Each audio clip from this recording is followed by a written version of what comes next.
Si Richard Gutierrez at ang kanyang kakambal na si Raymond Gutierrez, ay ipinagdiwang ang kanilang 40th birthday nitong January 21. Sa panayam ng Abante Entertainment writer, na si John Lalin, ibinahagi ng kanilang ina na si Annabel Rama ang kanyang birthday wish para kay Richard. Ayon kay Annabel, gusto niyang maging ligtas palagi si Richard sa kapahamakan at maging malusog. Isa pa, gusto niyang magkaroon ng lifetime partner si Richard na mamahalin siya at makontento sa kanya at hindi tumitingin sa iba.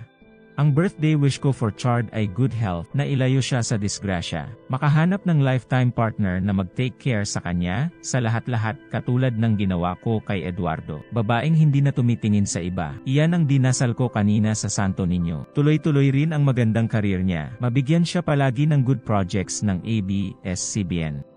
Dahil dito, inisip tuloy ng maraming netizens na tila patama ito sa kanyang manugang na si Sara Labati na ngayon ang pagkakaalam ng publiko, ay hiwalay na kay Richard.